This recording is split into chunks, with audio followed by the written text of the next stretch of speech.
to, rwan cyn i ni fynd yn ôl i'r stafell ddosbarth, beth am i ni weld sut oedd Alfie a Lisa yn teimlo am y gwersi? How does Alfie and Lisa feel about their lessons so far?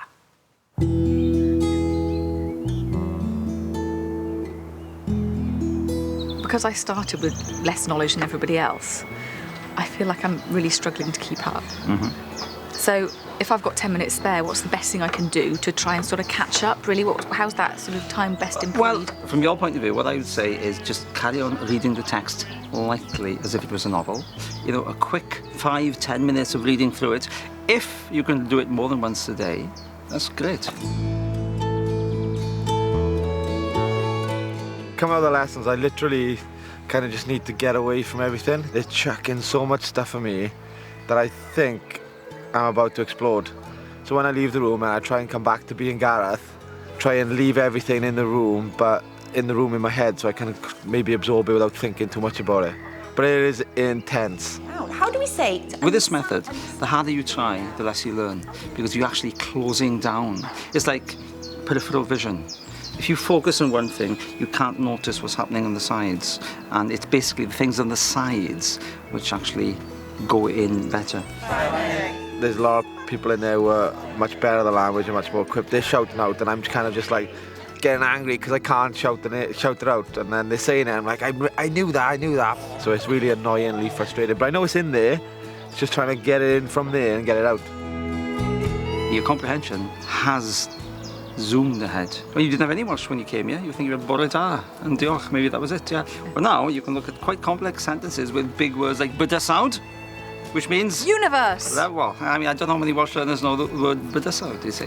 That's yeah, sort of impressive. I'm sure I'm picking things up, but I'm still on this in-breath that they've spoken about. I'm also like a little bit afraid because if I don't get the out-breath, it's like, what's it all for?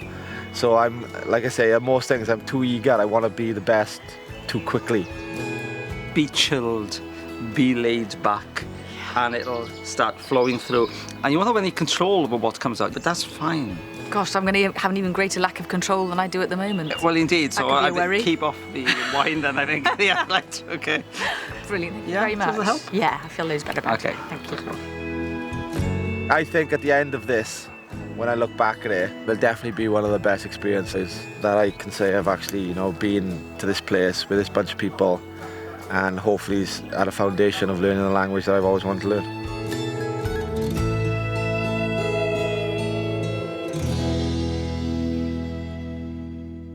Chi'n gallu gweld pan bod Gareth Thomas yn bencampwr, why he's a champion yn ei faes, yn dydi? I want to be the best too quickly. Ie, mae'n wych gweld dysgwyr sydd eisiau llwyddo, learners who want to succeed.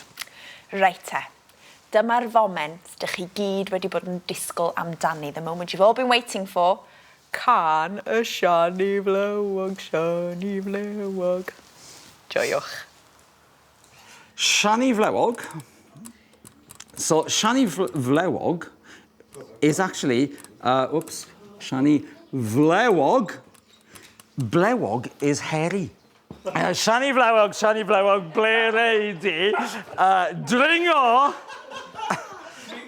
Dringo I fyny. Climb up at ysgwydd. Shoulder! Up to your shoulder. Ysgwydd, Yeah, gosi, D. So it goes like this, you see. What does gosi D mean? Yes. This is what they do with little children. They go, Siani Flewog, Ble'r, Dringo I fyny at ysgwydd. I dy gosi di. And they tickle them under the ear. So, now 10. So, you're in pairs. Who's going to get tickled by whom, Van Hen? So, now 10. So, let's sing the song together. It goes like, Siani Flewog, Ble'r, Dringo I fyny at ysgwydd. Then we have a dramatic pause. I dy gosi di. Right, so good. Right, so we'll have the person in, tickle that person first, and then we'll turn it around. So you get to tickle your partners. Oh, right. So. Right.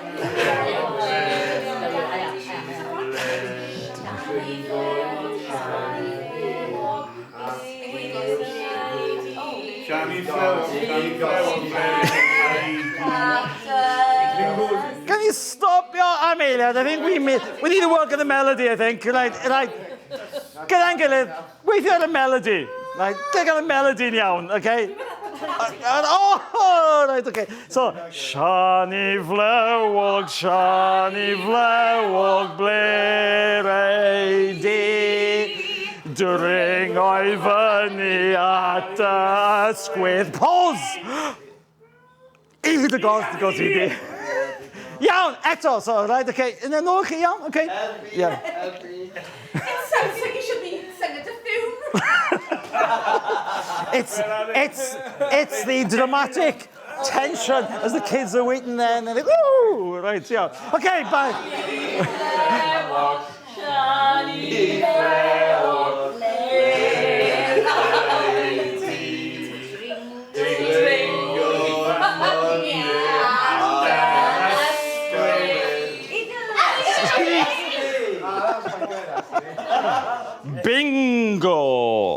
Bingo. Mae'n hwn hoffi gweithio yn ei gwesti. Na, yn naturiol, Naturiol. So, which perception? Yeah, that's right, that's fine, yeah. That's right. And remember what you shout after you get the line? Llinell, if you get 2 lines? Dwy linell. If you get the whole house? Ti! Okay, yeah. Mae'r gwesti'n cael ei redeg... Dyma Iwan. Dyma. Y perchnogion yw...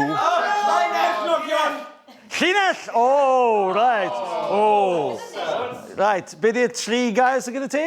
Naturiol. Yeah. Gweithio. Yeah. Perchnogion. Da iawn. Right, okay. Oedd rhywun arall gyda chi? You're looking at me strange, or just in anticipation? Yeah. Okay. Yeah. Okay. Tension yn adeiladu. Cnoi gwefus. Cnoi gwefus. Cnoi gwynedd. Cnoi gwynedd, yeah. Oh, right, okay. Mae e'n 33 oed ac mae e'n fachgen dymunol iawn. You said that 3 times. Okay. Byddwn ni'n aros yma, dwi'n mynd cofio, byddwn ni'n aros yma tra bod ni'n ffilmio'r gyfres ac mae'n lle bendigedig.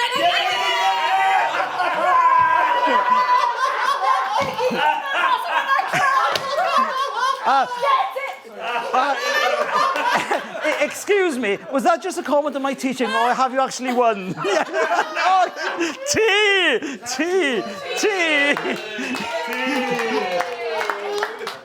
This is y presennol. This is teology. This is the wedi tense. This is the have done something. The dyfodol, the future, is up here in front of you. So the future is always ahead of you. The past is always behind you, and this is the present. Okay. So all you need to do is to listen out. Is there a wedi in it? Is there a both in it? And if not, it's in the present tense. So, for instance, if I were to say, dwi wrth y modd yn chwarae golf, where would you locate yourselves? Yeah, okay. If I were to say, bydda i'n chwarae golf yfory?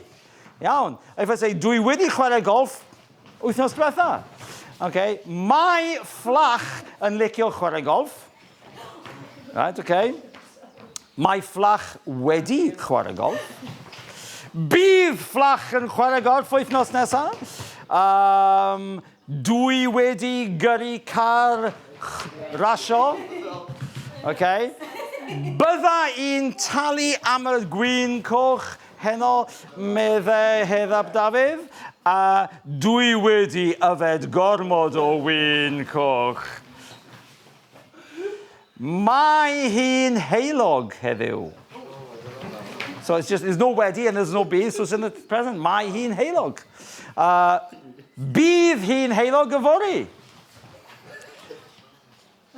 Dwi wedi gweld Fflach Eirias yn hedfan o gwmpas.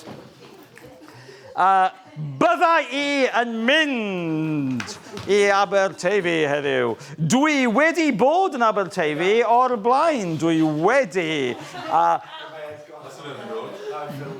Dwi'n licio curry. You leave my curry alone. Bydda i'n bwyta curry fori. Dwi wedi bita curry ddoe. Dwi wedi bwyta curry fori. Right, okay. You physically locate yourselves in those places when you hear something with a wedi, above or above I, and if it's a present tense, is here. So you actually physically locate yourself. Mae'r ymarfer yna mor wych. That exercise, the physical location of tenses, mae o'n gweithio, dydy? Ydy, achos mae'n tapio I mewn, it taps into, mae'n tapio mewn y tueddiad yma sydd gyda ni I feddwl mewn timelines. We tend to think in timelines anyway, so that builds upon that biological tendency. Well, talking of timelines, mae'n amser ni'n dechrau dod I ben, felly welwn I chi ar gyfer y rhan ola mewn munud.